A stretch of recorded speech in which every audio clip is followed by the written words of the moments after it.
Oh, that's all right. Oh, he's Pete. Oh, Young Pete. they're kind of little farmhouse. Well, the man they couldn't root, shoot, or electrocute. What was the first one? What did they No, don't ask again. I'm not going to repeat that. That's No, I thought that was the Yeah. word. You said the magic word there, Vi. I thought that was it. Peter, Bit of a how's bandicoot, Anne? eh? I just. I'm doing all right. Anne's really, really good. She's I got a band-aid Anne. on my she's got a Hello. band-aid on there. Oh, what happened to your head? Well, I passed out in the middle of the night when I got up, and I just fainted, and I hit my head on something and gashed it. Oh, that's no good. So, but I'm doing okay. yeah. That's good. Good to hear. Look, I had my old Navy thing for putting buttons back on, so I just sewed her up. Oh, No, we didn't. We spent 10 hours at the hospital, and they ooh. checked her out, and I'm thankful they found a brain, which is absolutely fabulous. And apparently it's a lot brighter than mine, so I'm a little bit jealous. So none of it leaked out then. No, and it's a bit like in Avatar where they hold up the pictures of the brains and said a lot of gorgeous activity there. So it was really good. Okay. What are you meeting? All right, have you got that little story recorded for prosperity? Well, I've got a picture in the diary, but not to be shared. Okay. No. In other words, we don't want to know. No, well, I'll tell you what, an AFL footy player wouldn't get a better scar. Yeah. Mm. Anyway, it's good to be here tonight. So I don't know how much I'll contribute, but let's see how we go. All right, thanks. All righty. The PACA Automobile Club of Australia did meet on Monday, November 18th, 2024 at 7:30 p.m. on Zoom. Those present, what have we got? Michael, Stephen, Jan, Phil, Vicky, David, Lee, and Peter. Apologies, what's that? Rob, Dacre, and that's about all for so far, isn't it? Yeah. Okay, proposed and seconded by that the apologies should be accepted. Yeah, Yeah. I'll propose it. David I'll second it. and Lee. Okay. You got that? Minutes of the previous meeting held on September 16, 2024 be accepted as read and signed by the President as a true and correct record of the meeting, then subsequently scanned by the President and forwarded to the Secretary for his signature. Moved and seconded by. I'll move that one. David again. Okay. Who seconded it? I'll second it. Vicky. Okay. Business arising from the minutes, correspondence in and correspondence out. That the inward correspondence be accepted and the outward endorsed by. Is that right? You have to do that again? Was that moved and seconded by? Another moving or a seconder? Yeah, you've got to do it again. Yeah. So I'll move that they're right. You'll move it, Vicky. Yeah. Who seconded? I'll Who second. seconded? I'll second it. Michael. I'll second it. Okay. Okay, so what have we got? Keith Rogers isn't here, so he can't talk. Bill's he's not here, but Vicky's here. Okay. So we had our Christmas lunch. We've had our last event. Our next event is the Christmas lunch on the 8th of December. And I thought I'd give you an update on the rally. We've got 29 actual entrants to date, which is 56 people and 26 placards. So that's as of today. That's how many we've got so far. Wonderful. So what are the cars other than Packards? Are these moderns? Yes, because we're counting people are going to bring a Packard, but some of them don't know if it's going to get there or not. Yeah. So they've put their Packard down, But yeah, they are modern, and of course I don't have a Packard, so I have a LaSalle. No, Well, you're bringing a LaSalle's are very nice. No. So we're the odd one out.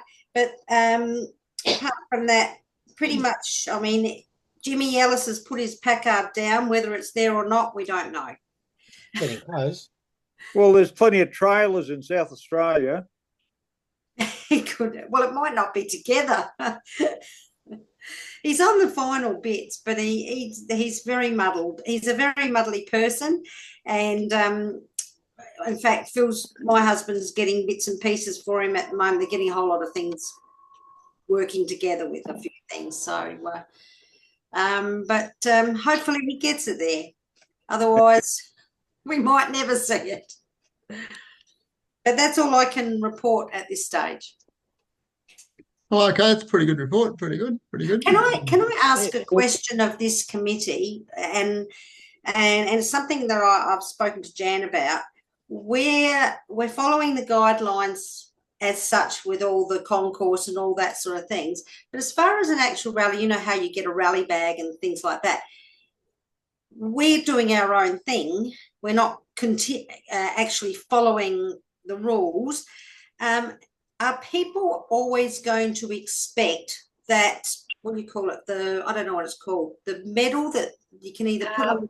Yeah. Car badge. The car badge. Are they always, because we are doing something different, and we all think they get lost in the bottom of a cupboard. We're not really into badges here. Sorry, Vicky, did Clinton call you? No. Because I Robert thought he might have been here tonight, sort of, but yeah. Robert didn't call you back because Clinton said he was going to call you. Okay, all right. And the gist of what he was going to say was that it was a tradition. Yeah. And had to be followed. Well, does it have to be followed? That's because, I mean, I'm going to have this. I don't make any of the decisions, obviously, but I just thought I'd put it towards people now. As far as I'm concerned, none of the South Australians will want one. We're happy to, we might just have to get them made for everybody else. How much do they cost? Well, Jan said they were about $35 each. We haven't budgeted for them, that's all. Lee, can you remember? No, I can't really. I could. I think they were. I think you're right. I think they were about $35 each. And that's usually included in your registration fee. We cover. Well, yeah, but we've included other things. Yeah, fair enough.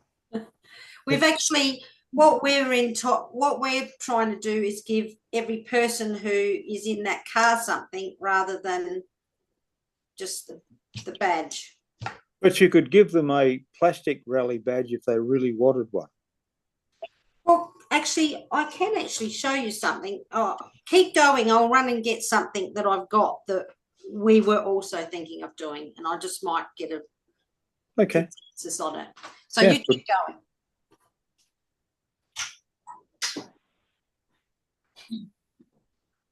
Nice chest of drawers.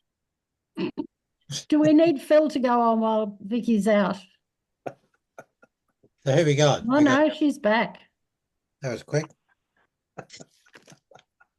It is a key ring, but that's my suggestion, but we're actually doing something else. But this is, it feels, I don't even know what it's made of, but it's very solid. It'd definitely be a plastic.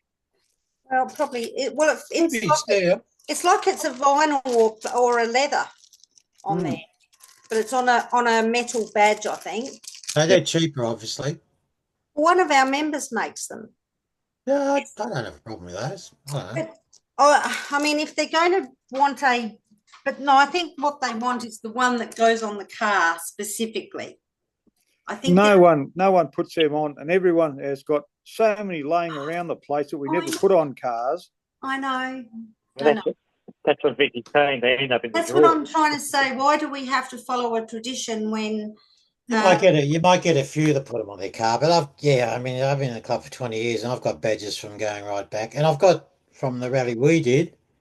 Well, I've got the ones. I've probably got them all from all the rallies and from the Bay to Birdwood, and you get one every 2 years from the Bay to Birdwood, and a lot of people put them on a board. something like that. Look, Keeping. the Rolls Royce Owners Club doesn't do it, and it costs $250 to enter a rally, and it's $150 to $250 to join it, and they don't do a rally badge. So I honestly think that let's just cut to the chase and not supply one. I think we can perhaps go outside of the. So what are you doing in lieu of a badge, Vicky? I'm not really allowed to say. I don't think somebody. You know, that key ring, that's pretty good, I reckon. What size? That's a fair size, isn't it? Well, I'd go for a key ring. Chuck that in the bag. well, there is Yeah, I like that. a folder. So that might suffice and calm the people down that are really wanting a badge. Yeah, I can tell you and with the prices now. The badges were $41.32 each. There were, well, actually, 53 of them, and the total price was $2,189.96. So 53 badges at $40 each. A couple of grand, 2,200 nearly. So that's what we paid. Yeah, it's a lot of money. Yeah, my personal something opinion, that gets thrown in the drawer, and I mean, obviously, this might get thrown in the drawer as well. But you could, if you've got a few cars, you could put it on a particular car. Probably a Mazda or something. What about it? I might put it on my motorbike. Have you got a motorbike? Yes, yeah. Oh. Anne and I've got 48. I know that. We had Anyway, 70. I suppose We're downsizing. Peter, I'm not jealous at all. I'm not jealous at all. No. Only 48.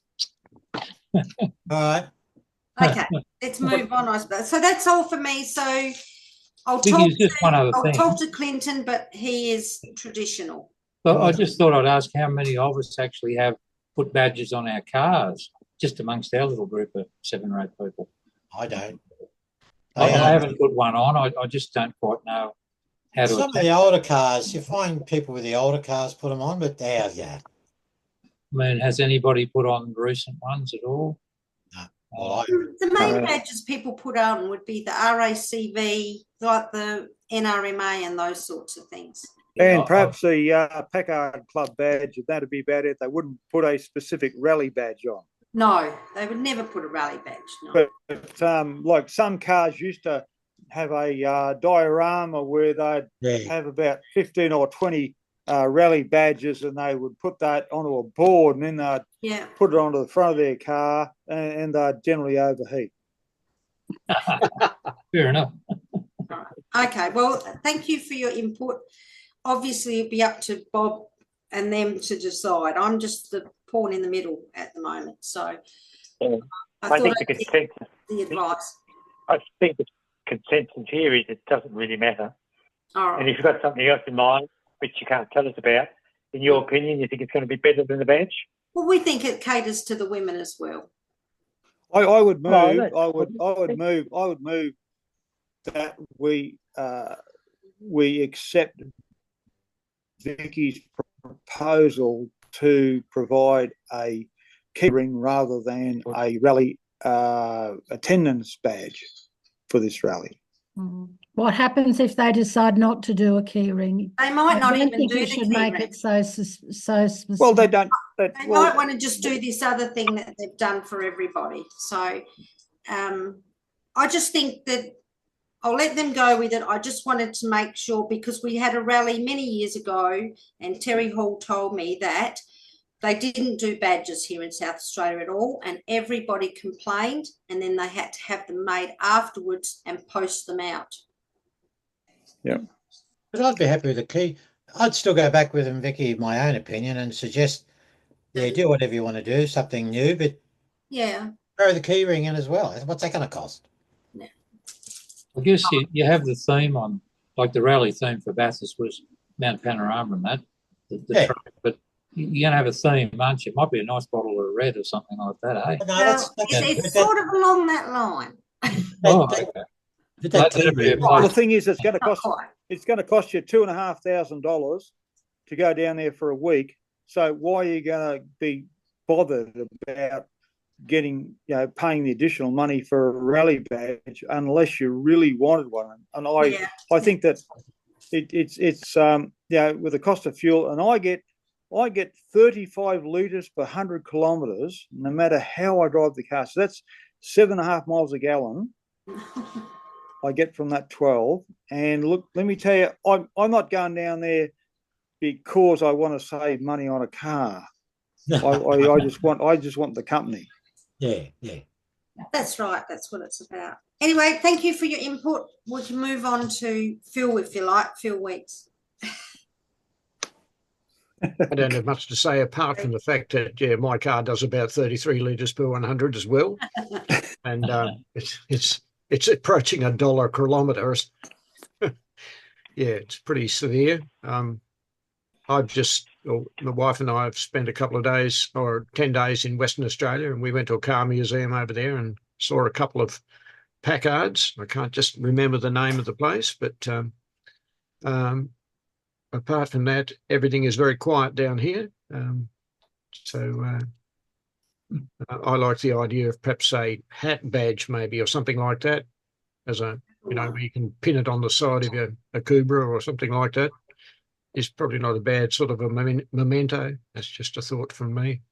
So you are going to do shirts and chambres and rain jackets and whatever else. It is the end of March. We have got some shirts that we will be selling. Yes, but we're going to only do them on pre-orders. I've already. Yep. It'll all be done on pre-orders, and we've only done shirts for women. What do you mean pre-orders, Vicky? Do you mean you're going to order the shirt? Well, I will send out the email to everybody and say, if you want a shirt, here's the that's here it is, and here's the sizing, and you have to prepay and pre-order. Yeah, that's the way we've always done our merchandise anyway. So, well, look, Michael, if you've got a big backside, you just have to let people know. Only shirt doesn't cover your backside, mate. I know, but you've got to order we're using them, sides to carry it. So that's what we're doing. Shirts. We weren't. I did see that Stephen's wanting to bring in some merchandise. So later on. Righty, that's all from you, Phil. Yep. Thanks. Yep. Righty. Okay. What's that? Vicky, Phil, Dacre's not here. Treasurer's report. Yeah, okay, I'll be right with you with that. Now, David, I don't know if you'd sent that around, have you? You probably have. Yeah, I sent it to everybody. Okay. For the meeting tonight. Oh, rightio, great. Thanks for that. I didn't get it to David till last night, and then today's just gone by. We had to pick up a car that we bought. The old one's got a nasty noise coming out of the gearbox. It's only 22 years old too. Anyway, so it was a pretty flat month. We started out with $21,878 in the main account, working account. There were a couple of large items. For example, the purchase by Peter of the Alan Buckley parts that Alan Buckley donated. So that was an incoming of $750, which helped the bottom line very much. Some Eastern Creek tickets for $75 for three of those came in as revenue from Michael. A couple of new memberships, only two, and one renewal, where he only paid $80, but since then he's paid the other $15. But then the outgoing was Zoom training by Hole and Creative. We had a Zoom training session, $247.50. And then we did owe them the remainder of the website build money, which was $3,568. So we started the month with $21,878, and 2 months, I should say, and we finished it with $19,118. So we slipped back about nearly $3,000 altogether, which is explained by the fact that we paid Hole and Creative nearly $3,000 anyway altogether. So that's it really. Nothing happened in the other account, the reserve account. So if you have any questions, I'd be happy to take those. Or I have a couple of questions, if I might, please. Yep. The Highland Creative Training, did we know originally we had to pay for that, Stephen? Yeah, that's got nothing to do with the original budget. It was additional to that. Right. Okay. For some reason, I thought that was free. Okay. Lee, what's the total cost of the website up to date? Right. I'd have to go back to the quote, what was given to us as a quote, which would mean I'll have to look up some records now. I can do that if you want right now while other things are happening. So what we've paid plus that payment there is the total of what the quote was. Yeah, I believe so. I believe Okay. so. I know we started off. No, well, we exceeded the $5,000 that was initially proposed. The price went higher than that, and I think at one of our meetings we approved the additional expenditure. So give us a minute if you like. I'll go and look for that. That was 300, wasn't it? For A training, was it? No, it was. What are you talking There was about? extra work. There was extra pages or something or other. Yeah, we paid you what put they it, originally quoted plus a little extra bit, plus that $247 for training. That's what I recall signing off. Yeah. I'll go back to, just give us a minute, but I'll have to go back and look at the reports there, because that'll have the full amount paid to Highland Creative. It'll be spread over 3 reports. Oh, if you can't do it tonight, don't worry. Just That's okay. I'll make an action point myself to do it. there was a proposal put forward, wasn't there, Stephen, for the for Highland Creative to digitise all the old past Pacadians? We talking about that as well? No, no. Oh, that's not included in the quote. I get that. I know that. Yeah. That was an additional cost, which we agreed to pay that, didn't we? At some point? No, we haven't agreed to it. Okay. Because there was just for information. If we ever sort of get around to it, that's what we can actually do. Okay. So it's just a quote. We haven't actioned it or anything, or intending to. Yeah. We haven't even decided to go ahead with it. That's something that Stephen brought up that we'll look at down the track. He said, Yeah, I know. if you get time. That's what you said. All right. You got a third question there, Jan? no, only 2, thanks. Only 2. Okay. I'll take that on as something. Okay, no trouble. Send Lee. around to people. Thank you. All right. Thanks, Lee. The editor's report. The magazine's going well. Still experimenting with it. Just improving it, that type of stuff. Just sort of what the 4th edition now I've done. Yeah, looking good. Reading well. And but as we'll get to when we sort of later in the meeting, it's just taking an enormous amount of time to put together. And that's where I'm running into trouble. And it's just not sustainable 4 times a year to do 28 pages. But anyway, we can get into that for a fuller discussion sort of later in the meeting. We can just sort of skip over that now if you like. Yeah. Okay. All righty. Other club correspondence nil, emails nil, correspondence out nil. The webmaster's report.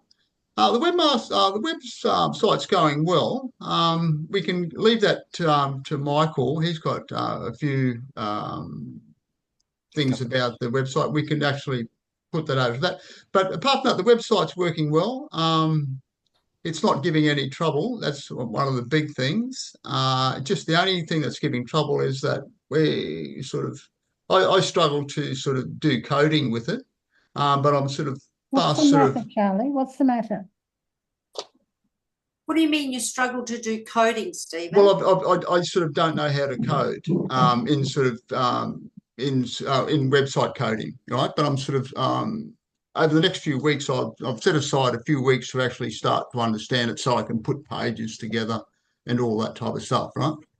And that's what I just haven't been sort of able to do that at the moment. But over the next couple, I struggle with changing profiles and a few other things. Anything you can do in that regard would be really good. Yeah, no, like we've just overcome the problem with we'll later in the meeting we'll talk when Michael gets up. But we just overcome one problem with ourselves over the last week, so that's good. We're starting to learn about it. Yep. All righty. So what's that? Webmasters memberships, Michael. Yeah, okay. We've got 152 members now that's actually double that, as my brother will remind me. With the recent addition of Philip and Right, two on my bed. Sorry? And quite right here, two on my head. Yeah, all right. Phil, just as well I can't see you, David. Philip and Carolyn Radford, who just recently joined.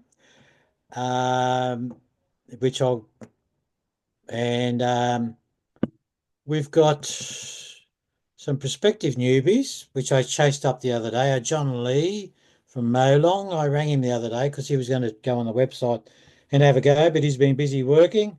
He apologised. He said, yes, I'll do it. Michael, a guy from Queensland that Robert Stone referred to me, Alistair Smith. I spoke with him after Robert sent me an email. And I'm going to join. And he was happy to go on the website because he's a younger sort of a fellow. And I hadn't heard anything because he was going away on a trip. But anyway, I sent him an email the other day. Haven't heard anything back as yet. And Stephen, some time ago, you mentioned a Colin Clintz from... Colin got lucky and sold his 3 Packards to one guy a couple of weeks ago. So he's not interested in rejoining. He doesn't need a membership anymore. Fair enough. That's all right. So who bought the 3 new ones? Oh, some guy that's got like Peter's got lots of them, and he's just a bastard.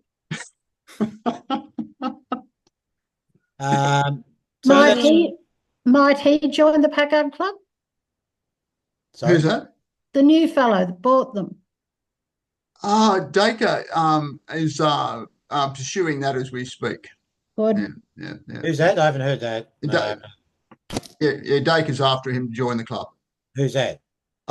He told me his name. I've forgotten it. Is he in Western Australia? He is, yeah. Oh, if he says Western Australia, they think there's 20 Packard dealers over there. They what? I think there's 20 Packard dealers over there when they buy one. 20 Packard dealers. I think there's 20 Packard dealers over there. I think they're going to be able to get support and parts anywhere in WA. It's a fool's paradise. Yeah, they're having a bit of trouble over there with certain cars at the moment. So anyway, moving on. See the tongue in my cheek. So the other thing, we're getting people renewing their membership the old way, and we've got 12 so far that have sent in. All of those have been EFT except for a couple they've posted in a check, and one did a credit card. And I'm just wondering whether any of them tried to go on the website. Not that they could have done anything anyway at the moment. But I suspect, and Vicky might be able to answer this because you're one of those people that have joined us, you too, Peter. I suspect if somebody tried to go in and renew on the website, we would have got a phone call or a message pretty quick. I can't do anything. So that happened to Robert. With all the members in the ACT, I can honestly say that I don't know if anyone else has had any trouble. That's true. That's true. Yeah, I renewed it the old-fashioned way, the way I normally would on my bank account. Yeah. I just did it the way I always did it because that was what was on the form that I filled out. Did you read the letter? And because it also wasn't due until December, so I didn't. No, that's right. But did you read the letter that came out with the last? Yeah, I did read the letter. There was detailed instructions, and I was imploring. Imploring people to give it a go. Michael, and I'm not being critical. I know. I'm sorry. Don't worry, Jan. I know we are never going to get everybody. No way in a million years are we going to get everybody to go online and do it. No way. No I way. just thought I was being really good paying so early. Oh, you are being good, Vicky. No arguments there. But I'm just curious, and that's part of our discussion later on in terms of how the website's going. Because I've had 12 so far, and I reckon nobody Has tried the has website. decided to have a go on the website. Robert tried. Stephen is the first Michael. person. Stephen's the first person to do a renewal, and he only just was able to do that by fiddling with something there. Now, it's Stephen, you can talk about that. That's Stephen, and Phil Radford was the one and only bloke who's joined as a new member, which is a different process. You press a different button on the website, and that way you can put in your details and make a payment. So And that was after during that process when I spoke with Phil. I said, yeah, send your form out, but can you give it a go on the new website? And he was happy to do that. And that was good for me too, because I've got to go in and approve it when you get somebody come in like that. But that's more look, it's, as I said in the letter, we expect teething problems. It's a transitional thing.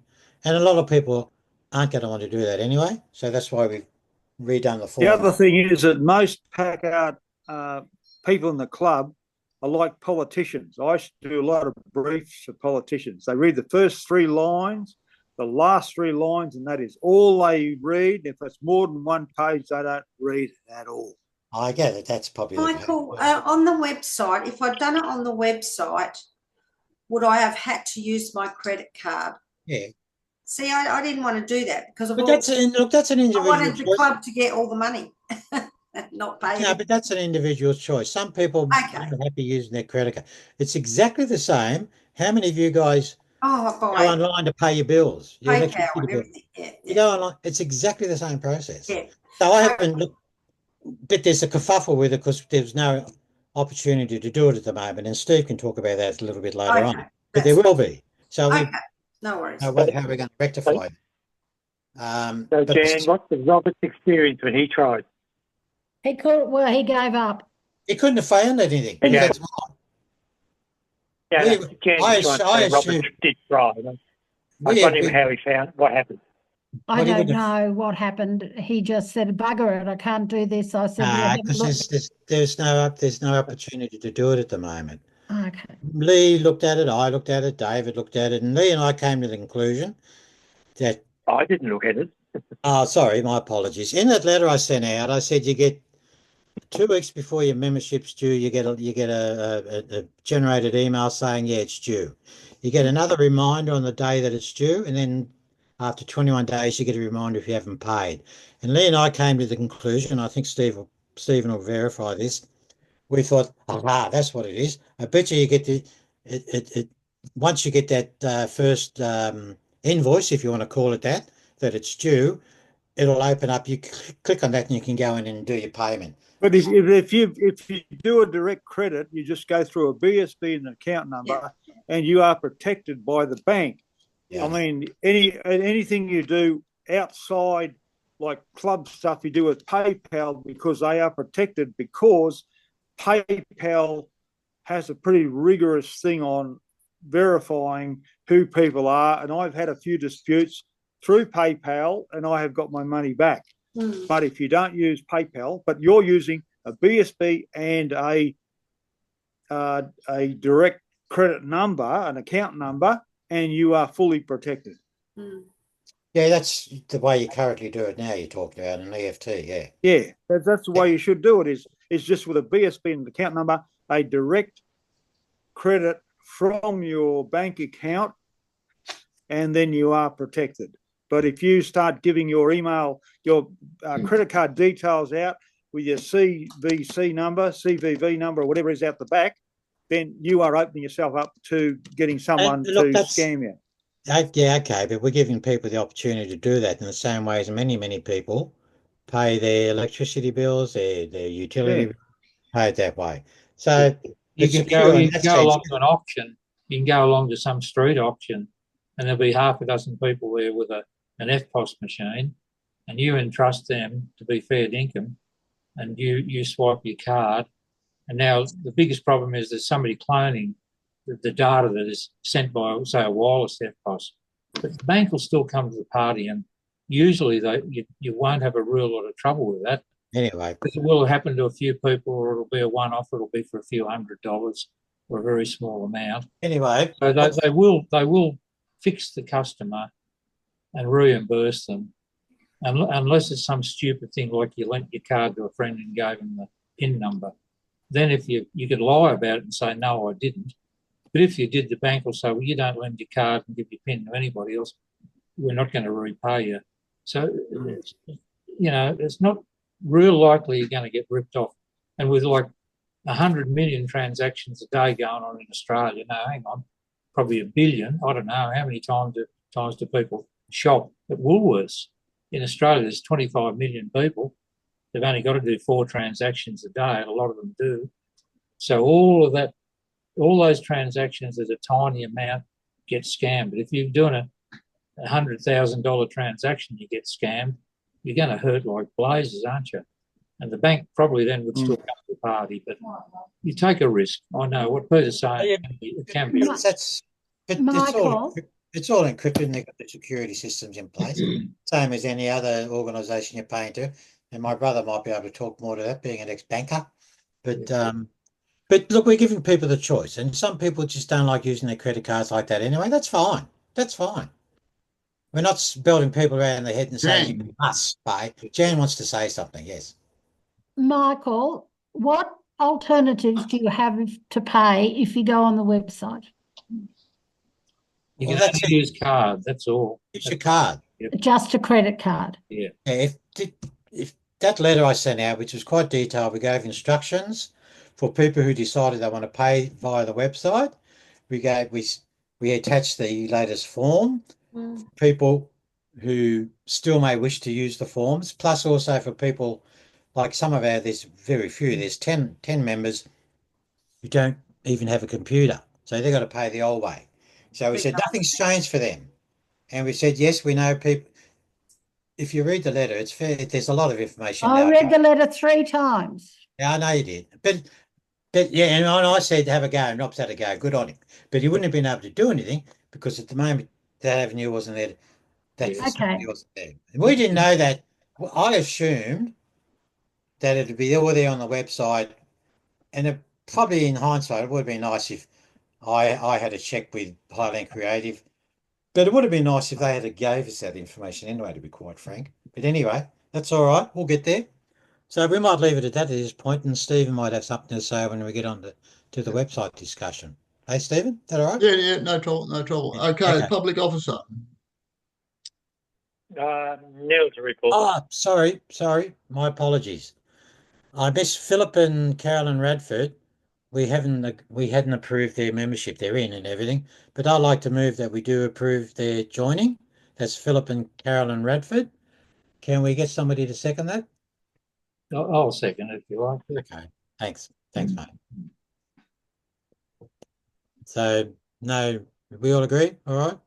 Yep. That all good? Okay. Yeah. No problem. Okay. Okay, David. No public officers report. Okay, thanks. Robert's not here. Jan. Robert's report's the same as normal. Is it 12 people and 13 cars? Oh, okay, yeah. 12 people, 13 cars, yeah. Just put ditto.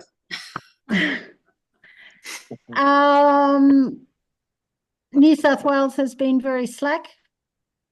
In other words, Jan Stone's been very slack. All I've got to report is the Christmas party on the 8th of December. Same as us. Harvey's donating his hand. Excellent. Okay. Pete. What do you want? We've had quite a few parts requests, like for full engines, and I've offered a guy a full engine gearbox, and he wants me to sort of put on I think I'm almost giving it to him for almost nothing. It's only done probably 50,000 miles, 327, straight 8 with the original ultramatic and all the starter motor, generator, ready to run. Well, ready to run, but you got to put it through the mill, and they just don't want to come and do it. They just don't want to come and pick it up. I said, I'm not going to put it on a pallet because it's too big for a pallet. You've got to bring a ute up, and we'll shove it on the ute and you can go down there and restore it, but don't pull it into bits because you'll destroy the integrity of the unit that you're buying, which was a original low mileage vehicle that I got it out of. So, but the other thing is that I have had a few inquiries about fits and clearances where you refer them to what crankshaft clearances there are and how to get stuck valves out. So there's a lot of things going on. People want to know how to run their cars because the forums that deal with these now are getting fewer and far between. They go to info.com and I try to provide a little bit of knowledge that I have over the years because, I mean, I've stuffed so many people's cars that I really know when you get to a point where you're going to stuff it. So I can advise them not to do that. But that was a joke actually. But anyway, so it's been quite interesting as a technical officer. Well Peter, done, just a Pete. quick question. You're saying this person won't buy this 327 with everything, starter motor and starter motor and gearbox and like an automatic and all the lines on it. The whole a lot of money. Like, is the club? You're trying to sell it for $300 or three? No, I was going to sell it for 500, which is what it cost me. Yeah. The thing is that I got it, and it was from the South Coast, but a guy from South Australia wanted it, and I said, "Well, just come up with a ute and shove it in the back because when you get it back, it'll be in one piece, dead original, and you can pull it apart." And I said, honestly, I think this engine will actually start and run really well. The carby's on it, everything like that's on it. It turns over. And I said, look, I don't want to pull it apart and pull it on a pallet so you get it in about 3 bits. Come and pick it up. It's going to cost you $600 or $700 in fuel, but it's going to cost you $1,000 if you do it pack and send. Reckon. Yeah. So look, honestly, there are people out there that if they saw a diamond in the ground, they'd be worried about how much water they've got to get back to where they got to the mule, instead of picking the jewel up, And I think to myself, Peter, sorry. Anyway, may I ask you a question? Do you have any parts now that belong to the PACA Club, or they're all your personal parts? No. I've got probably there'd probably be a ton of parts there. They've all been gone through over the years. And Mal has put them up on 3 or 4. What would you say? Info pages, and then that info page went defunct. So they're available now. They are available. Mal knows what they are, and you can look through those and say, Peter, is this thing still here? And if it is, you can get it. Are they on our website then? Are they on the new website? No. No. I'm not sure if they are because they were on Mal's site. Mal put them up mainly info.com, and I think they were on PACA Club, PACA, but there's probably 600 or 700 parts there, and some of them are quite interesting and some of them are reasonably rare, and they're just waiting there. So I'll take it as an action item to get those up onto the PACA Club website. Yeah, I think there's going to be an action later or a discussion, probably on having an inventory of them of some kind. Well, look, I tell you what, you're welcome to come down here and spend 3 days. Oh no! Pull every part apart, and look, I'd love to have you down here, and I can put a tent out the front, whatever. You can stay in the house, but look, it's a lot of work, and you won't get any thanks for it. I know the Vics tried it, didn't they? And I think they gave up eventually. Well, look, I was original parts custodian in the Victorian region in 76, 77, and we got a lot of parts together, and we put all those parts into a big listing, and it's just been a nightmare because they think you're an employed warehouseman. They think that they can sort of like, it's like going to the front counter at Toyota and they say, look, I need a clutch release bearing for 1976 Toyota Land Cruiser. And I say, yeah, no worries, mate. I'll go out the back and get it. 30 seconds. If you're over 30 seconds, they're whinging. Yeah, no, we get that, Peter. Don't worry. Yeah. Okay, All righty. they are Okay. there, but look, if you want me to do legwork, you got to do an equal amount of legwork. That's all right. I'll follow you up with that, Pete, after some parts. All righty, Michael. CMC report. Nothing to report. Nothing to report. That's good. Okay. No, we got last meeting for the year's next Tuesday. That's it. Okay. Acceptance of reports moved and seconded by Jan and Vicky. Jan and Vicky. Okay. Yeah. General business. What's that? Finalise the vote on Stephen's email. Yeah, I'll lead off. I'll lead off on that. If you recall, Stephen sent an email out on the 27th of September regarding getting rid of the $15 membership application fee. The motion was never actually carried. Stephen moved it, Michael seconded it, and Lee supported it. So we both had 3 in favour, which is not even a quorum. So the motion was never carried. We had nobody opposing it, of course, but we did have discussion within the subcommittee for the Constitution review, where we decided it was best to leave the membership fee option in the Constitution, but under the Constitution, the committee can adjust that fee in whatever they like when they deem it's necessary. So we're leaving it in the Constitution, but the amount at the moment we have to agree that we're happy to have it at $0 at the moment. So it needs to be carried again. It needs to be carried in this meeting. So if Stephen moved it, Lee seconded it. Michael seconded it. He voted for it. Does anybody else want to vote for it today? I'm happy to vote for it. Anybody against? Do we need a show of hands? Nobody's against it. No, David, can you read out what the motion is again, please? The motion is to reduce the $15 membership fee at the moment from $15 to $0. Okay, thank you. I'll vote for that. Provision to apply fee is still maintained in the Constitution should we need to reinstate it down the track. Yeah, that's a different motion to the one that's in the book, in the paper here, because it says dropping, and that's a different thing. So I'll vote for the motion you just put. Yeah, okay, yep. Yeah, it's a temporary measure.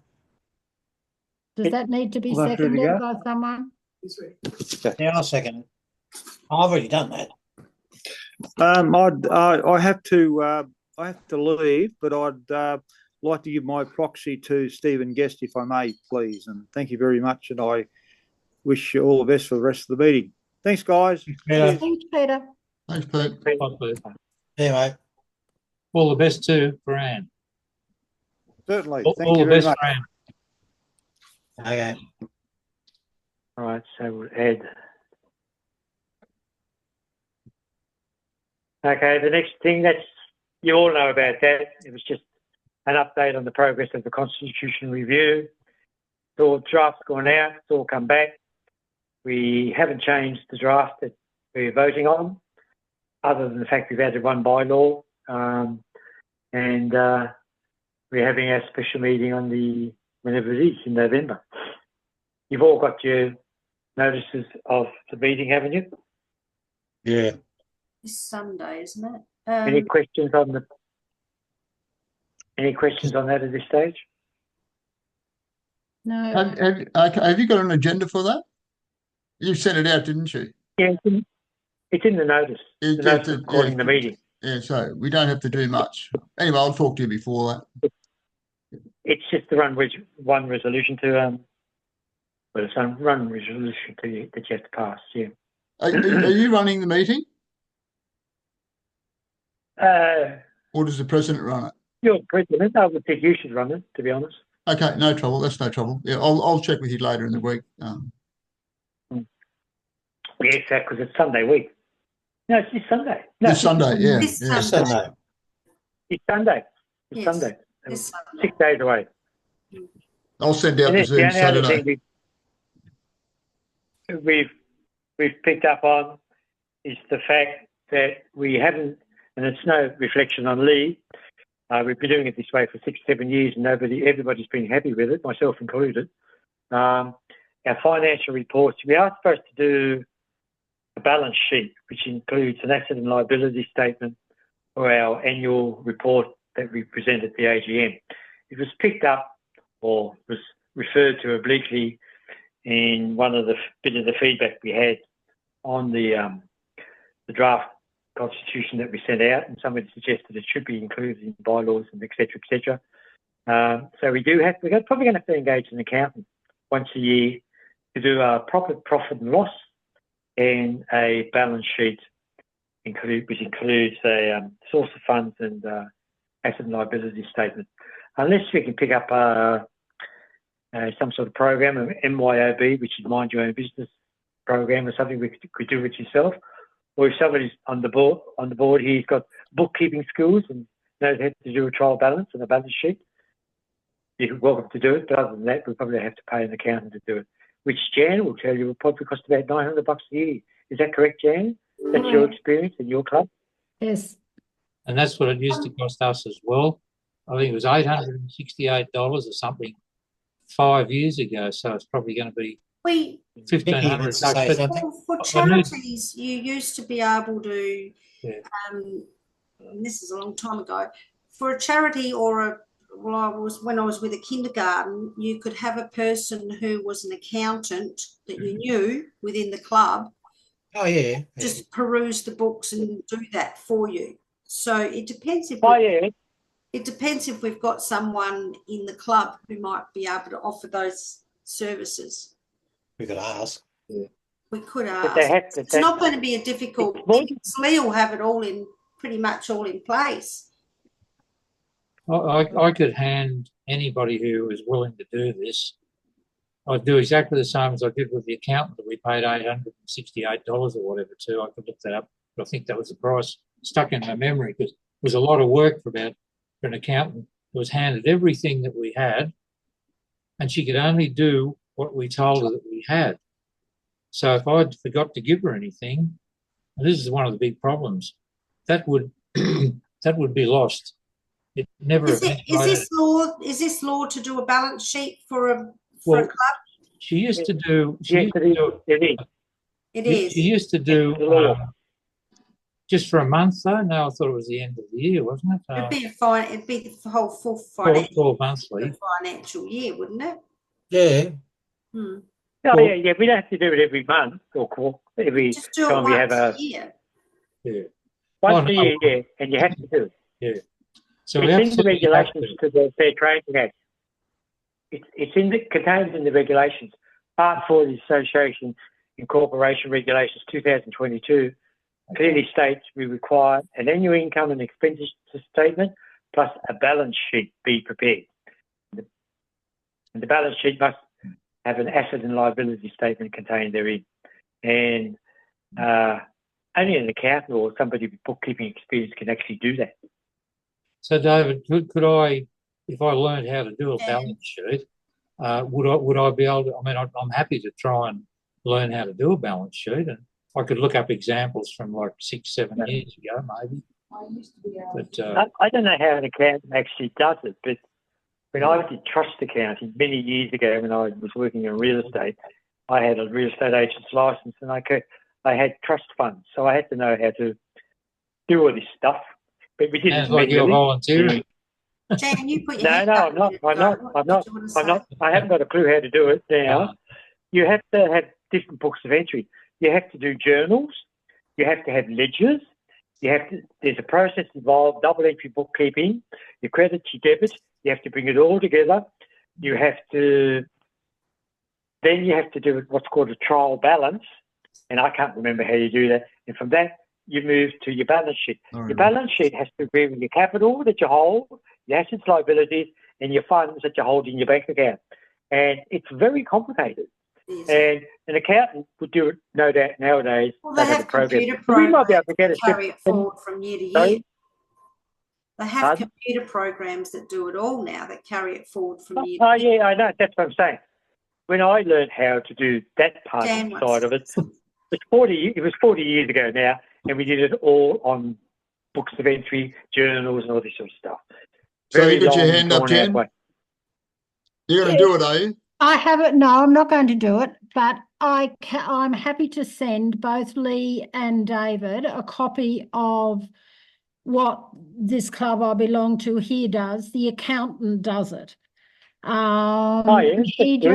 He just runs it through a computer system.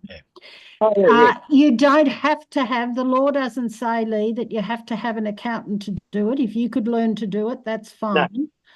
And then my other suggestion was that maybe one of our business people who run businesses would allow their accountant to do it. I don't know. That's just a suggestion. Yeah, I think I've got 2 lots of software here that I inherited when I took over the treasurer's job 5-6 years ago, whatever. And those software programs, it wasn't mind your own business. There is one there I think was mind your own business, but it had been from way back. There was another one, an account with a software, and it wasn't, well, maybe something like that could be something that the club buys, and instead of me doing what I'm doing, I could put the figures into that bit of software and get the reports that we need, like a balance sheet, etc. So I'd be willing to have a look at that and see how it can be done. Well, first up, I'll send both David and Lee. Does anybody else want a copy of the financials that we send out to our members from here? It'll just show you what has to be done. It's, I don't know how difficult it is to do, but it's not very complicated when you look at it. Okay, that sounds good. I'd appreciate that. Thanks, Jan. Yeah. Okay. Yeah, that'd be good, Jan. Thanks. What is your club again? Sorry, it's called the Lady Belmore Club. Okay. Yeah, charity organisation. Yes, not for profit. Not for profit. Yep. David and Lee. All righty, that done? Yeah, over to you, Stephen. Okay. Yeah, I'm just sort of the magazine, and it's just sort of it's just getting. I just don't have a lot of spare time with the magazine anymore, and to do the 28 pages, it just requires a lot of planning, and Zimmer is having big trouble as well. I depend on Zimmer to sort of keep the back 12 pages together, because he takes 4 pages out and he's got no articles at the moment, and so he's writing from scratch to do articles, and I'm sort of trying to keep the front end together and just sort of put stories here and there and stuff like that. And so just an example, when I came across our foreign members, and I just thought about sort of, who were they and sort of what cars did they have and all this type of stuff. I sent an email to every one of them, and some of them had very good stories, very good cars, and I could only get one story up in 4 months, right? So we've got others, and this is just showing you how long it takes to actually put one of these stories together.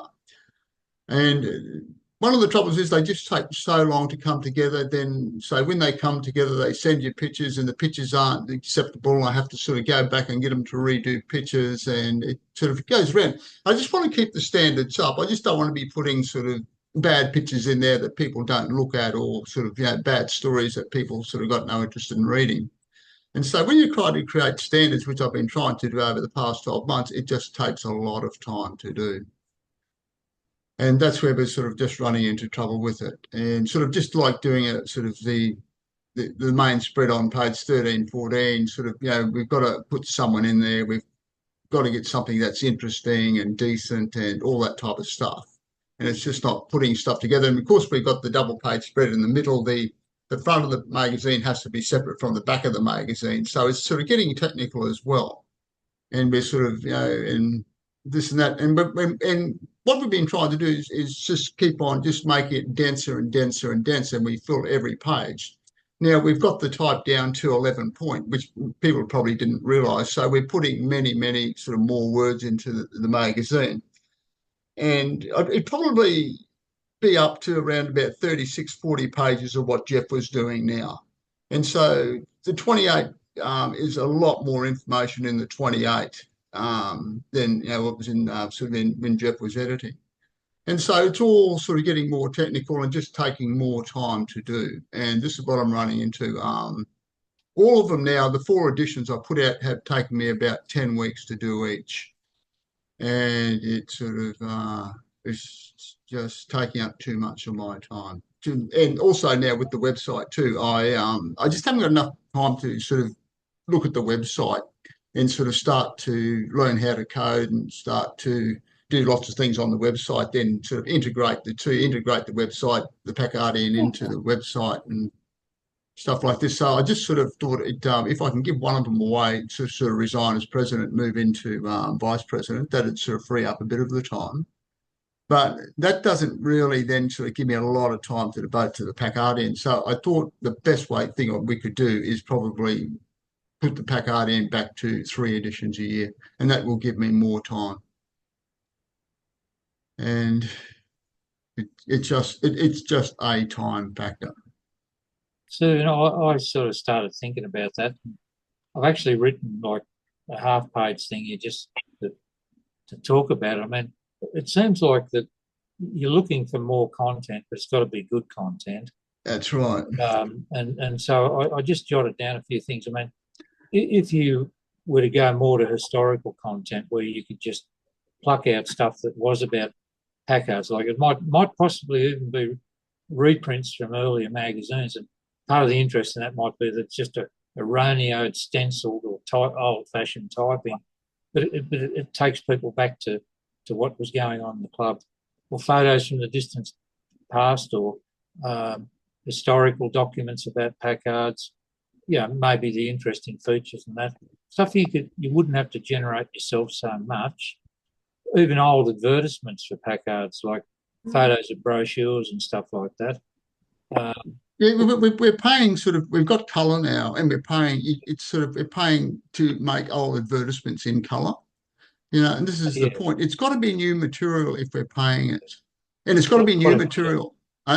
What about a yellowed old copy of a PACA magazine or article? I actually think it's quite good to bring up some old things, like having been in another magazine, we have somebody's roaming around, but we have a thing that's a look back like 20 years, and they pick out the best thing from 20 years ago and highlight that and it could be something to do with somebody's car who used to belong to that person and now it belongs to that person. And can we not share it around the states and say it's up to each state to come up with a story? Okay, someone has to generate that, right? And it has to reach a certain standard. And this is the whole point. It's getting people... The thing is, the rest of us don't have the skills to do that. We can come up with maybe the ideas or the story. Yeah, but this is the whole point. Someone has to do it, right? And this is the whole point. If you've got to actually generate it, then you've got to, pull all the pictures into them. And it's sort of putting everything all together. And that's what takes the time. Stephen, something is going on with my local Bathurst Historic Car Club. Yeah. We've got a magazine now. It's a colour photocopy, both sides, nicely printed, mind you, nice colour off a modern printing machine, but it's just A4, and it's actually just stapled together. Cost per magazine $2 something or other. It's peanuts. But in it, they say now there's a focus on one member from the club, and the editor of the magazine, she interviews that person and asks them all sorts of questions. It might be something stupid like, what's the worst thing that happened to you in a car?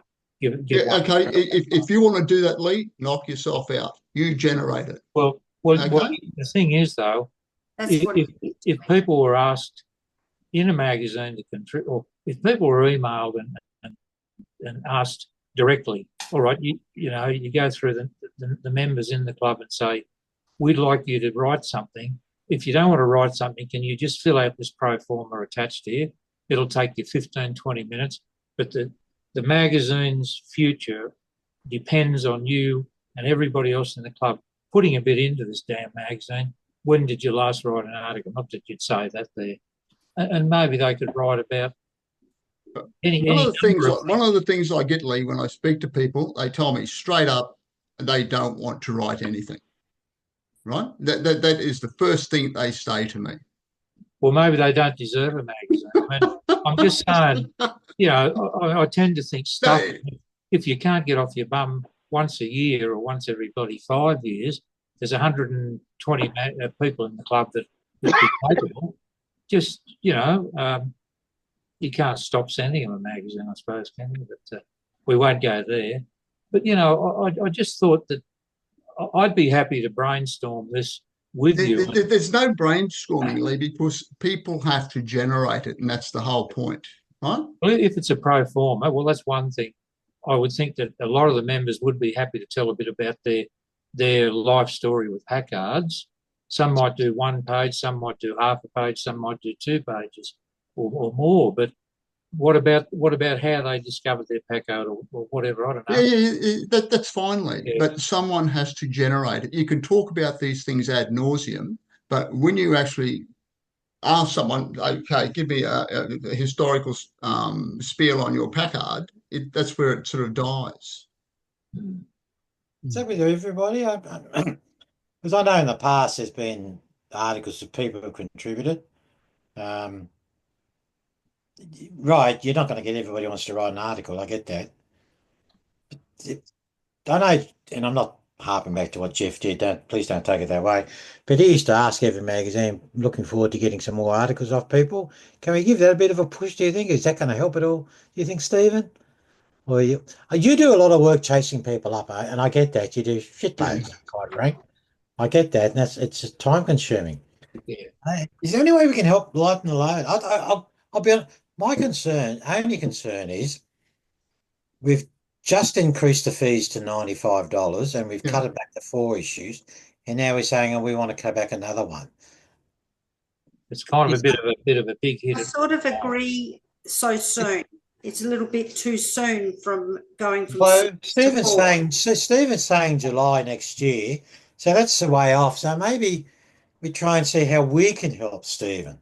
It is a big load. Members can help. It's all it gets the members. I mean, so even if we put a thing in and say, listen, guys, we're after information. It's very onerous for one person to be doing all this. We need some articles. Otherwise, we will have to look at cutting the magazine back. I don't know if I'd specifically like to say now, cut it back at this point in time. Certainly something that needs to be looked at and see what we can come up to assist Stephen. Maybe get somebody. I'd be happy to try and assist somehow. I mean, maybe we have to really literally ask the members. I mean, I don't know, just the thought of trying to find a few more members that mightn't even occur to them that you're looking for more content. And there must be some out there that can really write a pretty good story. I mean, if there are only 20 members that were willing to do it, that might be the next 3 or 4 magazines for the year. 20 members all write one article. You might have so much information. You get 4 magazines or more out of it. But also, Stephen, you were saying something about putting out. You sort of weren't 100% supportive of putting adverts or Packard adverts in. That takes up some of the load off you. Plus, and they're interesting. I've always enjoyed seeing those, to be quite honest. And from my experience, you go to any car magazine or club magazine, you look at the Cormorant, for example, and I used to get the stored car magazines. Used to get the Cadillac Club magazine that Mary used to send around, and they always often used to have old ads, and this was from the Saturday Evening Post dated such and such. Okay, and that's fine too, Michael. You want to take that over? We'll have Michael's corner, right? You can do it, right? Rather than Stephen will do this is what Stephen's going to do. That's the problem, right? I will. It's taking Can we up. look, what I'm saying, Stephen, I don't think, well, my own view is I don't think I'd like to make a decision now. No, I'm not taking anyone to make a decision. That's fine. We've got, so we've got. Can we look? This is I'm what just you sort want of to do. flagging this, right? That's fair enough. Yeah. We do appreciate can the I amount say of something? input into it. Can I say something, please? Can I say something? Yeah. I agree with the fact that long term, if not shorter term, it's going to be a problem to maintain the magazine as it is at the current standard. So, that being the case, are we expecting too much out of our magazine that we're presenting to the members? If it's impossible to maintain a magazine of that standard with that amount of material in each issue, maybe we should spread the material. If we're going to be able to keep the material or get less material, we're going to have to spread it over 4 issues as opposed to jamming it all into the current 4 issues, into 3 issues. We can't, in my opinion, go to 3 issues now. Yet. As recently as May, we've had 6 issues for many, many years. The Constitution only ever called for 4, but we were giving 6 issues. Now, you can't compare what we were getting 6 issues a year compared to what we're getting now 4 issues a year. But the point is, we cut it back on the basis that we put the fee up, so we had to do it for monetary reasons, number 1. And number 2, part of the selling issue that we gave to them was, we're cutting it back to 4, but you're actually still going to get the equivalent of 5 because we're condensing all the material into the 4 magazines. Now, that being the case, if you say you want to, Stephen, bring it into what's equivalent of 3 issues a year, can't you spread that out to 4 issues a year? Maybe the club is such that it's not big enough, it doesn't have enough members, enough contribution to maintain what you've been trying to do with that magazine over the longer term. And I accept that. But that's one issue that I think needs to be looked at, and we need to bounce it around and think about that. What do we do to keep the magazine going, at least in the immediate future, 4 issues? And we may have to drop it back later. But at the moment, we've got a few impediments about dropping it back. Number 1, our Constitution. Our current Constitution says you have to do 4 issues a year. Our proposed Constitution, which has been sent out, and you were on the board, Stephen, with us, we all put it together, we sent it out, and we agreed at the time 4 issues per year. There was nothing mentioned about reducing it in. So because of that, it's gone out. We can't do anything about it now. To put 3 issues a year, it has to go by special resolution to our members. And we can't do that on next Sunday because we have to give 21 days notice. Who knows what it might do to people, some people accepting the Constitution at all, never mind this particular issue. So if we are going to do it, number 1, we have to look at, are we going to do it? Or if we are going to do it, keep it at 4. How do we keep it at 4 and still produce a reasonable magazine? Maybe not at the standard that we've been getting used to, but hopefully better than what the standard we had. I don't know. I'm not an editor. But having said all that, we can't do any of it until we've got a good plan in motion, a good reason to put to the members, and then we have to draw up a special resolution that has to go to a meeting and it has to be voted on by our members before we can do it. Hopefully, our new Constitution will be accepted on Sunday, but we're still constrained. We have to do 4 a year. Well, David, look, as Stephen's saying now, he's saying he doesn't expect a decision tonight, hey, Stephen? It's something you've raised as an issue. We need to look at it. We don't have to. No, listen, David, we don't have to do 4 editions a year. We can put it back to 3. All we have to do is say we're going to put it back to 3, and then we go to the members, and the members accept 3. Right? And that's all it is. It is no big deal. If the members accept 3, they accept 3. It's not something we can't do. We can do it. We can do it, but I think at the moment it's not a politics thing to do, considering so recently reduced it from 6 to 4, and now we're going to. And we said that was going to solve all the problems. We're going to save some money. The magazine is changing. Whoa.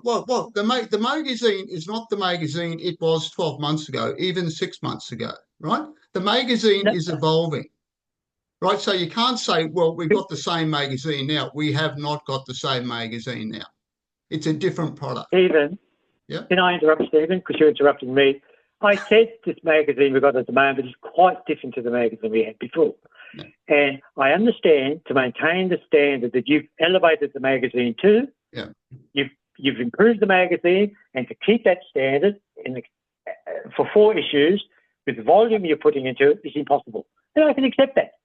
My point is, if you go to the members now and say, we have to have a special resolution because we can't just drop it back to 3. We can't do that. We have to have a special resolution under our constitution to have it accepted by members, because our constitution says you have to do 4. It's as simple as that, Stephen. And we as much as we might say, oh, wouldn't it be great if we could just do this, we can't. We have to put it to the members. Yeah, but no, that's fine. But that is fine. I've got no trouble with that process. Well, that's what I'm saying. If we're going to do that, we really have to come up with a good, convincing argument. Well, no, we have got a good position. We have got a good position, Dave. We've got a very good product now, and that is a good position. But the problem is, Stephen, this is, you're running out of time. This is killing you, so to speak. Yeah, but not literally, but this is, that's fine. Yeah, we can move on to, no trouble at all. No, but okay, but we went to a 28-page magazine. We went to 11-point printing to increase the content. But if that's a very extremely difficult thing for you to do, there's a couple of things coming to mind straight away. And we could possibly solve this without it becoming a difficult problem. What if we went back to 24 pages? Anyway, it's just a thought. Nobody probably would complain. There's 4 issues, 24 pages. I don't know. That's just a thought. And there's more in it than there was before. So much. We haven't discussed it. We shouldn't be trying to jump out of the frying pan into the fire at this meeting, because there's a whole lot of people who probably have some very good ideas. Now, somebody's already said they don't mind looking at old advertisements. Now, you might think, oh no, that's old news, but I must admit, I'm a person who very, very much likes to look at reprints of stuff and you might say, well, it's a colour magazine, we shouldn't be wasting colour pages, but some of these old issues or whatever, some of these ads are in colour and they're pretty interesting. Might only do 2 pages in the magazine. It's a waste of space. It's a waste of space, Lee. Real waste of space. Well, it makes it really downgrades the magazine. Anyway, we'll just let that go. And sort of, because no decision will be made tonight. Your sepia pages. I mean, can be very fashionable to do your sepia black and white. But anyway, look, just 2 pages of them. And what Stephen's saying, he's raised it as an issue. Yeah. I just want to. We're not in a position to make a decision on it tonight. Anyway, we all agree on that. So maybe we can put our thinking caps on and more discussions and find out what we can do, and try and get the members on side to contribute. The members are on side. The members will support it. I give you 100%. No, we're talking about contributing more though, and. Look, he's talking about members cutting it back to 3. I don't think we can make that assumption, Stephen, but anyway, you might be right. Anyway, okay, so let's keep on going to the website. David, Michael, sorry, you want to go into the website, Jan? Sorry, can we just go back to that, to Stephen, your 3 items you wanted to discuss. One was to resign as president at the next AGM and nominate for the vice president. Yeah. The Constitution states that anyone can only have 2 roles on the as an office bearer. Yeah, no trouble. I won't go on as vice president. Then I'll just go editor and probably go webmaster if I can sort of get in there. I'm not the official webmaster, but I'd like to be. Okay. All right. Okay. Okay. I sort of won't nominate for vice president. I'll just go for webmaster and editor. That will suit me down to the ground. We'll have to do. Yeah, I get that, mate. Fine. And we'll have to try and convince somebody to take over the role as president. Do you want anybody in mind, Steve? Anybody got anybody in mind? Because I tell you, it'd be really nice if we could get somebody from interstate to do it. Quentin did it. He set a benchmark there. But up until then, it's always been New South Wales people. If somebody from New South Wales, but that's something down the track anyway. we've got a way to go. And you're really going, I mean, what the Constitution is going to be anyway. We're talking about a 3-year term. Well, you're into your 3rd year now, mate, and you're probably looking for a break anyway, I'm sure. But anyway. Yeah, that's right. Yeah. Oh, yeah, I know. Look, I did it for about 4 years, and there's no way I did the amount of work that you've done, because I was still working myself at the time. And yeah, it's time somebody else had to go. Yeah, for sure. Anyway, that's something we can go on with. All right. Can I just raise an idea, perhaps, about something to contribute to the magazine? Perhaps having something like a calamity corner, and maybe all of us, these 6 or 7 of us that are here now, have had something that's gone wrong. With PACAs, there's plenty something dramatic, like when I broke a conrod or something like that. Yeah. Write a story about it. All of us could write a story about that. I reckon pretty well. Just the 7 of us. You're and right. Peter as well, and just have a calamity corner. And I'm prepared to write a story about the conrod that broke. And I guess everybody's got a calamity of some sort, and maybe that would be a start, at least, to give Steve something that he can work with. Yeah, no, but you've got to have pictures supporting it too, and good pictures. You're right. Yep. And if you pull it all together, it just takes time. I support that, no trouble at all. But it's got to reach a certain standard. Yep. Right? And that's the whole point, keeping that standard high. What was there? I mean, in this one here, I'm just thinking of an example of Calamity Corner, and it would be an old story, but when we had the Kangaroo Island Rally, Matt Rattray changed the his head. Changed the what do you call it on the head?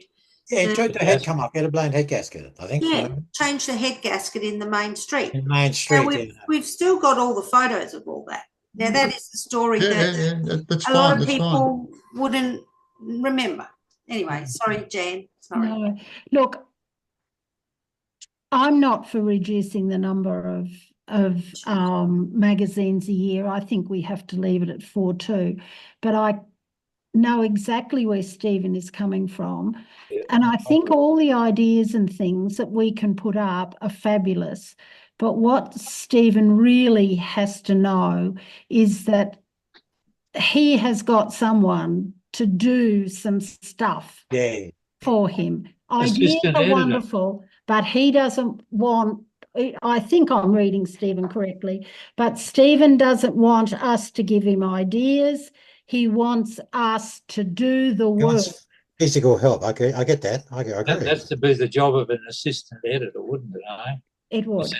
Or is there someone that an assistant has the experience to do that? Is that what you think, Stephen? Well, you know, so the proof's in the pudding. You know, people can say, yeah, and it just doesn't come out. If it arrives, it's great, but if it doesn't, that's the point. I think between us. If nobody helps you, Stephen, as they promise they will, you've got a very good argument to reduce it to 3 years as soon as possible. You know, when you think about it, time tells everything. Maybe you think I'm silly by saying go from 28 to 24 pages, but if it arrived at that situation and you had to go 1 or 2 of the yearly 4 magazines went to 24, then that might be sending out a message to people, hey, we want a bit more content. Stephen needs to get some more input. And we should, as the committee, all be helping that to happen, I believe. And look, I was just not joking about an assistant editor. What if you did have somebody or a couple of people just trying to find Whoa. Just listen to this, Lee. Now, if you took out the rally, if you took out Gary Zimmer, you're back to 10 pages with the PACARdian, right? So it's not just generating a couple of pages, it is generating a half a dozen pages, right? It is a big commitment to generate. Yep. Okay. Right? And that's the whole point. We need about 10 pages. We need about 12 pages per edition. That's a lot of work. Right? If 4 or 5 members all contributed 2 pages each, then you're getting up there, aren't you? You're getting to the point where 5 members with different articles, out of 130 members or something like that, it should be possible to do. It should be, I would think. All I'm saying, it's a big effort, and it's a continual effort. it's not just 1 month, that's it. It just keeps on going through. You need help, Stephen. You need help. That's Yeah. obvious. Yeah. Look, for sure. Okay. All right. So can we think about things? Put our We thinking. will think about it. Coming some ideas. We'll have a discussion at the Christmas lunch. We'll have a couple of beers. We'll have plenty of. That's right. Plenty of. You write a story about the Christmas lunch. In here, we've also got Stephen, that you want to establish a website shop. What's that? Oh, the shop. Yeah. So I was talking to Jazz in WA. The young woman over there bought that PACA, and she's got this wonderful cap. She paid $60 for it. It's in pink. And so I said, yeah, we should start stocking the website and we sort of bring more people on there. And so caps, what I was thinking was doing, just going probably use the person Jan did, or use the merchandise she's using over in WA. That's Michael. I did all that, Stephen. You did. They did all right. And yeah, for the last couple of rallies we've organised, I've done all the merchandise. Yeah, sort of go to them, just get prices, come back, and just probably, present. Yeah. Well, I've done demand recently. Sorry?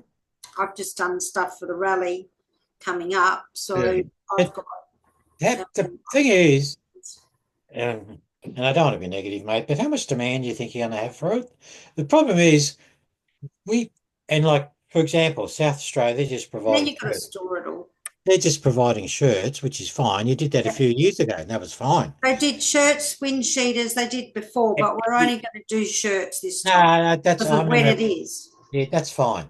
But when we did the last rally, with these things, when you go through these companies, the mob we use, and they're indicative of any mob you use, the more you get done, the cheaper they are. But if we've got the initial funds to do that, and how much are you going to sell? And in terms of T-shirts and stuff, clothing, we did exactly the same as what Vicky's doing. You send out and get people to order, and they put their sizes and everything.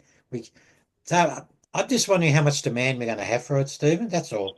Would you? Okay, say coffee cup. And how much money? Sorry, and how much money are we prepared to spend to build up some stock?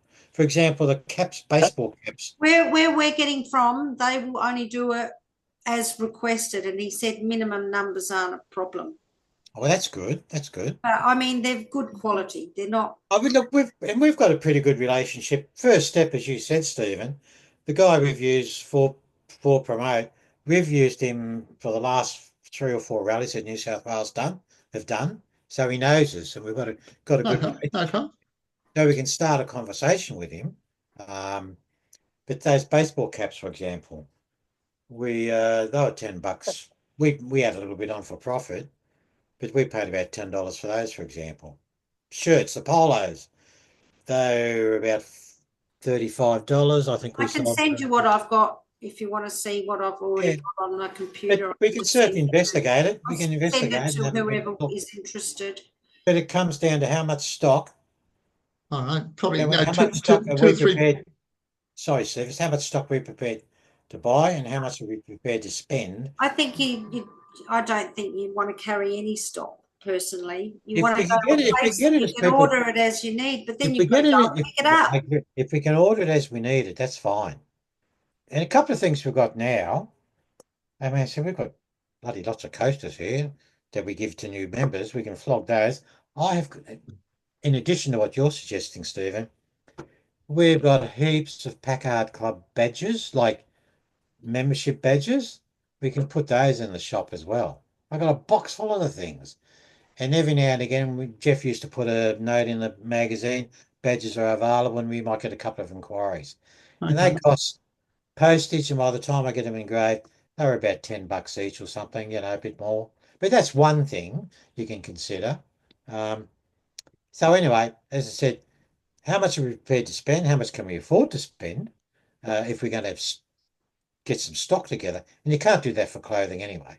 It's not worth it for postage. For postage kills everything. You're better to do these things when you're actually having a rally. That's my thoughts.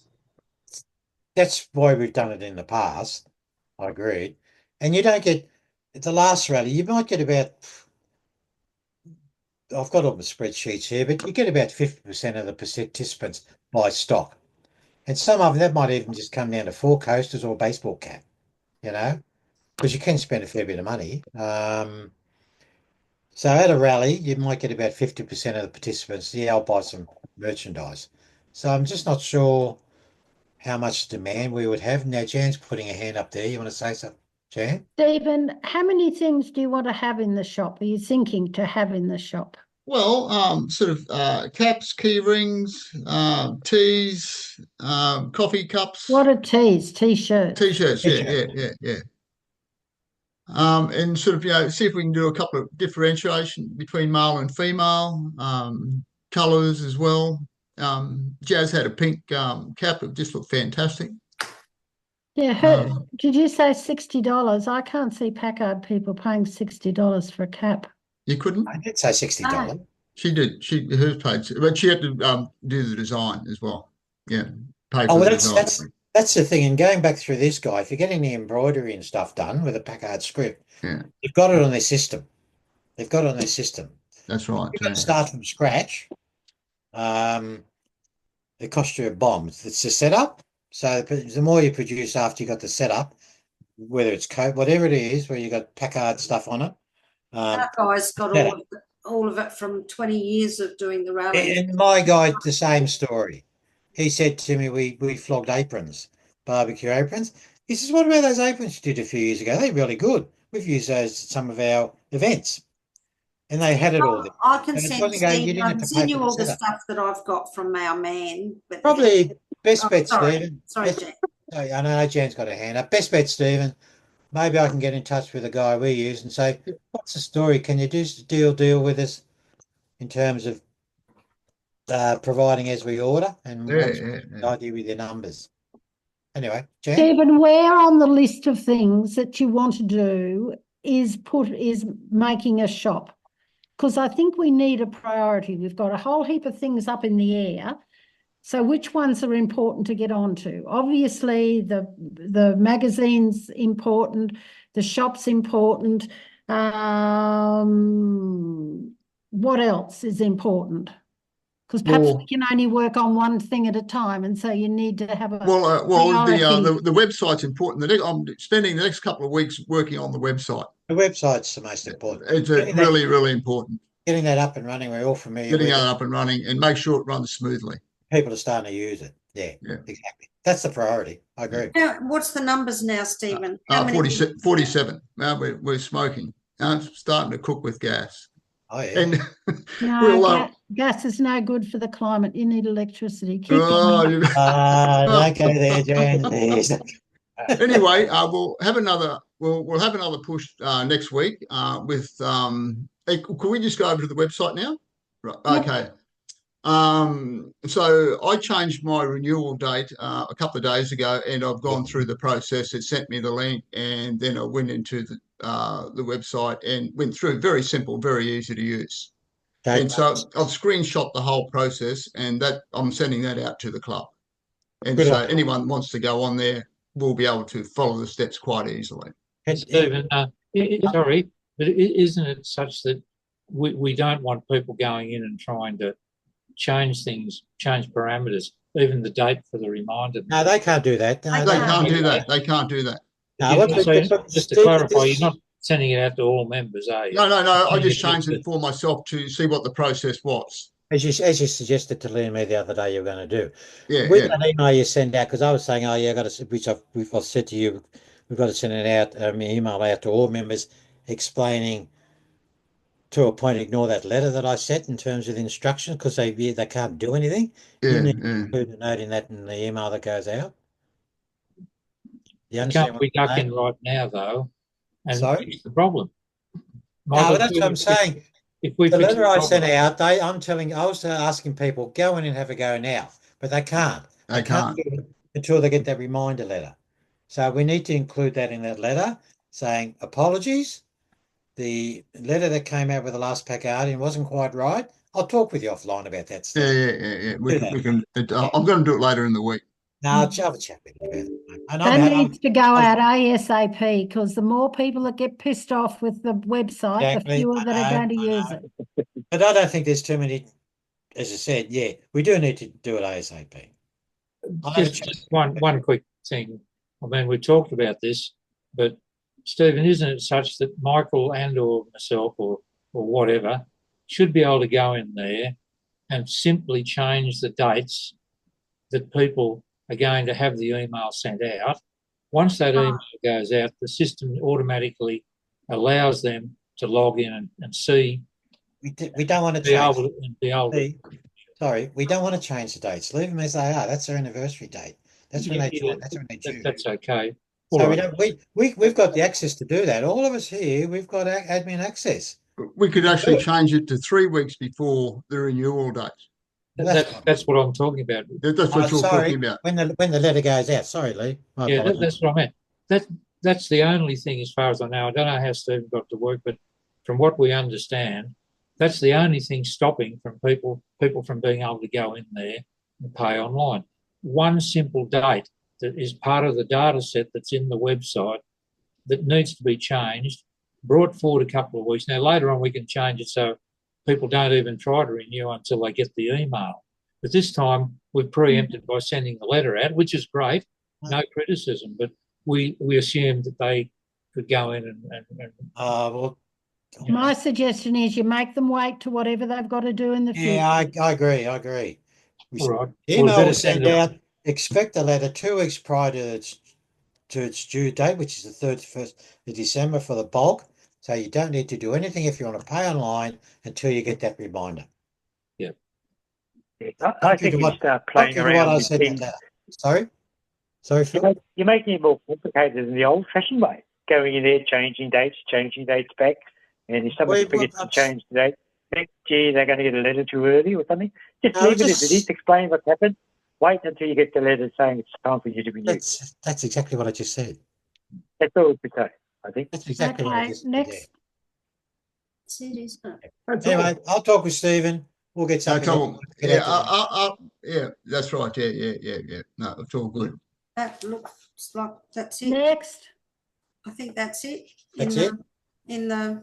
So one final thing, just regarding Robert Stone, our New South Wales plate registrar.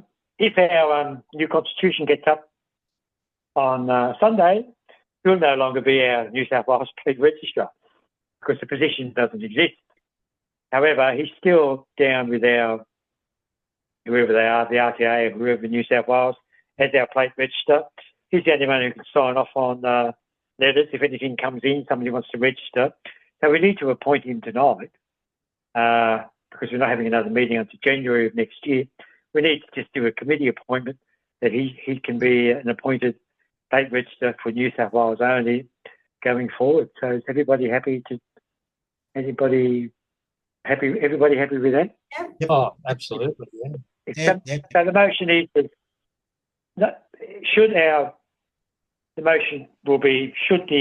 Constitution get up on Sunday, Robert will be appointed as our plate registrar for New South Wales. So I'll move that motion, and who wants to second it? I'll just ask you what Jan's opinion, can she give us an idea what Robert thinks of that idea? Because Robert's happy with that. He's happy to do it, and it was he who suggested it. I just wanted to find out about that before I voted. I didn't want to vote if he wouldn't like it. I wouldn't be asking this unless I knew that Robert was happy to carry on. Yeah, that's the important one. We can write about all the others later. Yeah. Okay. Nobody again? No. Okay. Can I just say one thing? I usually do put my foot in my mouth at these meetings and any other meeting I'm at. Please forgive me if I offend anybody, but I'm passionate, you see. That's my excuse, okay? You haven't offended anybody, You know, sometimes you just don't know what's going on. You get an opinion about, you think that people are thinking about or mentioning or talking about a particular aspect, but you find out that you're on the wrong wavelength and you're not on the same wavelength as them. You know what it is? So, we're all getting older and we're going a bit deaf. That's the problem. You don't pick everything up sometimes. Could you speak up a bit? Okay. Okay. Okay, guys, are we all going to be there at the meeting next Sunday? So do the invites all go out as usual, like we do the Zoom meetings today? Will you? They'll go out Saturday. They'll Saturday go out for Saturday. Sunday. Well, I'm going to be there, but I don't know how many of other South Australians will. Vicky, it doesn't really matter who goes as long as everybody who does go votes yes. Okay. What are you going to get 75%, haven't you? Can a proxy be put forward? I give my proxy, and that would be to vote for in absence, because Meryl and I will be driving all the way down to almost to Victoria on Sunday. We'll do that, Lee. Just Lee, don't forget you have to have it to me 24 hours before the meeting. Okay, so I'll do that, and I'll email you my approval to vote for the motion. I think there's is there a proxy form that he has to fill out? Yeah, there's a proxy form attached to the thing. Just fill it out and email it to me, Lee. Okay, have I got that proxy with the... When did we get emailed about that'll be happening now. Yeah, read all the documentation I sent out. The proxy form is there. You need to sign it and somebody needs to witness your signature. Okay. When was the email sent out about the whole meeting this Sunday? Do you know what date? Anybody know? It was a Saturday morning, Stephen. Stephen sent it out. From the I'm sending it out. It was a Saturday morning. Stephen sent it out because I didn't get it. And well, Saturday as of just 3 weeks ago. 3 weeks from next. 3 weeks last. Yeah, you'll find it about the 27th or something. You'll find it. I hope so. It was 3 weeks ago.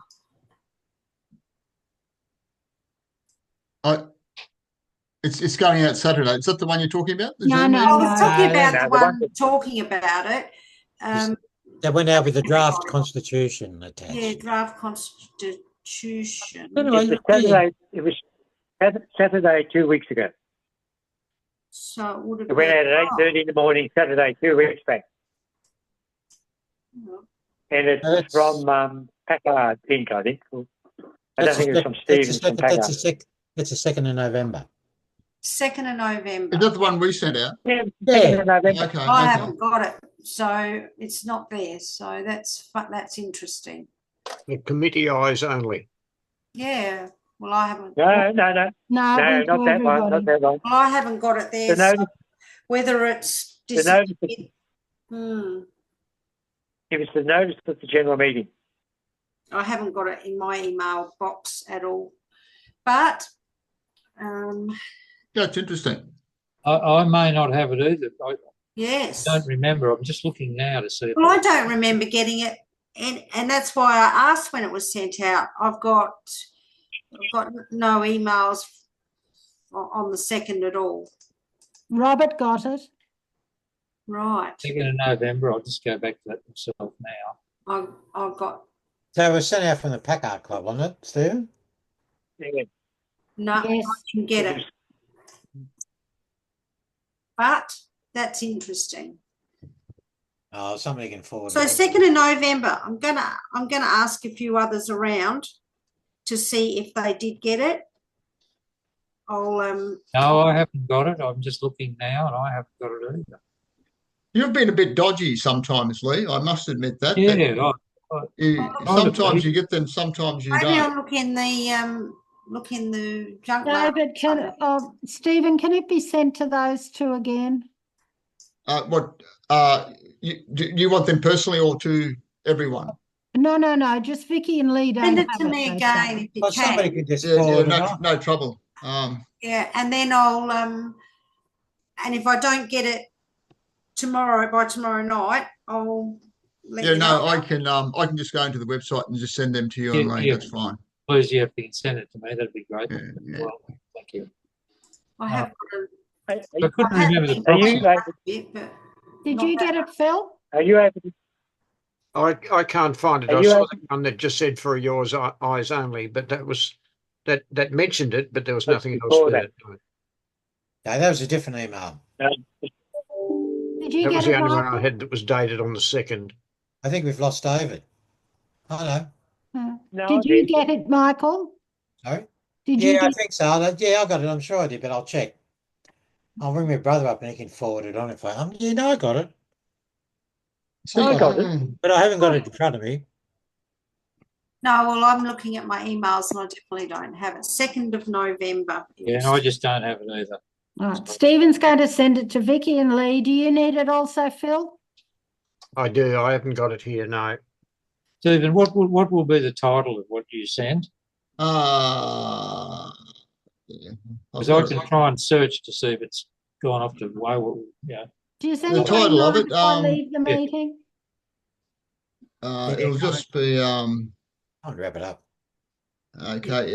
It'll just be something about the AGM. All right.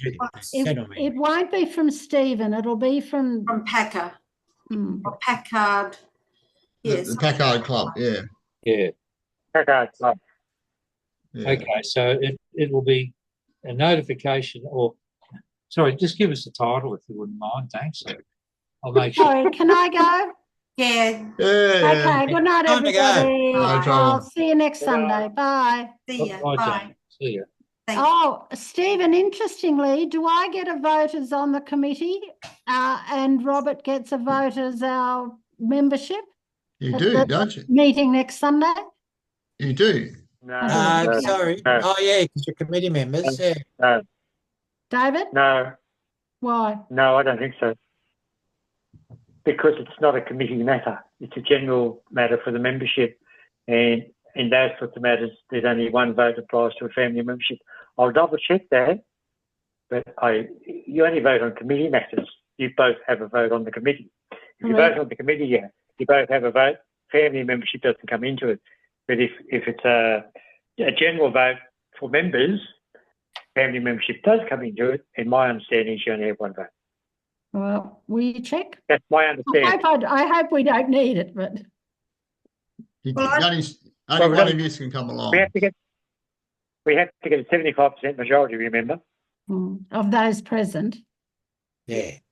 Of those who are present, yes. I don't know who will be attending. I have no idea. Okay, night, guys. Night. Okay. Right. You done? Lee, That's it. Lee, it's the Constitution Special General Meeting. Ah, right. Now, the thing is, only 50%, only 50.4% opened that email. Yeah. And whereas 73% opened the previous email, the Constitution Review and Feedback. So there was, I opened and read that and sent some feedback, of course. But this one, Constitution Special General Meeting, didn't get it. I think the Constitution, people are just bypassing it. When they see the Constitution up top, it looks like they're not clicking onto it. Certainly not me. I would have looked at it. Anyway, they're all going to get a Zoom invite. Okay, Vicky, Lee and Phil. Oh, the only one I've got is the review one. That's all right. I'll send it out to you tomorrow.